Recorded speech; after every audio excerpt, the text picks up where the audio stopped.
Hello વિદ્યાર્થી મિત્રો, આજના વિડીયો લેક્ચરમાં આપણે જાણીશું વ્યવહાર ટ્રાન્ઝેક્શન કોને કહેવાય.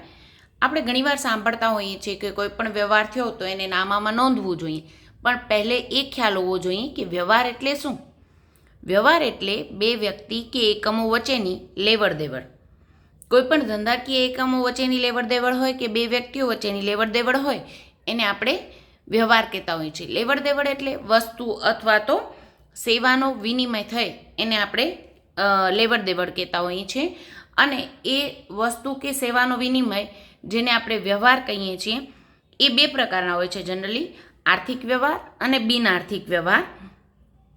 હવે પ્રશ્ન થાય કે આર્થિક વ્યવહાર કોને કહી શકાય અને બિન આર્થિક વ્યવહાર કોને કહેવાય. તો જેનું નાણાંમાં મૂલ્ય આંકી શકાય એ વ્યવહારને આપણે આર્થિક વ્યવહાર કહેતા હોઈએ છીએ. ઉદાહરણ તરીકે સમજીએ તો અ નામના ગ્રાહકને ઉધાર માલ વેચ્યો આવું કીધેલું હોય તો એનો મતલબ શું થાય કે એ આર્થિક વ્યવહાર છે, ઉધાર માલ વેચાણ કરેલ છે.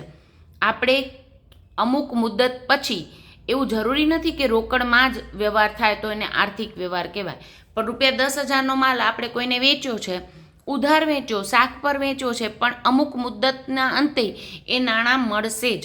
એટલે આપણે વસ્તુ કે સેવાનો વિનિમય એ પછી રોકડમાં કર્યો હોય કે શાક પર કર્યો હોય, પણ જો એનું નાણાંમાં મૂલ્ય આંકી શકાતું હોય તો આપણે એને આર્થિક વ્યવહાર કહીએ છીએ.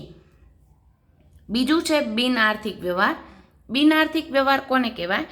દાખલા તરીકે મિત્રને આપણે ઘરે જમવા બોલાવ્યો, એમાં કોઈ આર્થિક લેવડ દેવડ થતી નથી, સામાજિક સંબંધોના કારણે જે વ્યવહાર થતો હોય એને આપણે બિન આર્થિક વ્યવહાર કહેતા હોઈએ છીએ. વસ્તુ કે સેવાનો વિનિમય જનરલી આર્થિક મૂલ્યના બદલામાં થાય તેને આર્થિક વ્યવહાર કહેવાય છે અને એને આપણે નાણાકીય એકમમાં વ્યક્ત કરતા હોઈએ છીએ. જેમ કે ₹10,000નો માલ ઉધાર વેચ્યો, ₹20,000ની ખરીદી રોકડેથી કરી, આવા વ્યવહારો આર્થિક વ્યવહાર કહેવાતા હોય છે. આમ દરેક વ્યવહારને આપણે નાણાકીય મૂલ્ય, બિન આર્થિક વ્યવહાર હોય તો આપણે એનું નાણાકીય મૂલ્ય આંકતા નથી અને એને નામામાં પણ નોંધવામાં આવતું નથી. જ્યારે આર્થિક વ્યવહાર થયો હોય તો એની એ પછી રોકડે હોય કે ઉધાર થયો હોય, નામા પદ્ધતિના સિદ્ધાંત મુજબ એની ચોપડે નોંધ થવી જ જોઈએ. નોંધ કોને કહેવાય એ આપણે અગાઉના ટર્મના વિડીયોમાં જોઈ ગયા છીએ, તો એ વિડીયો પણ તમે જોઈ શકો છો. Thank you.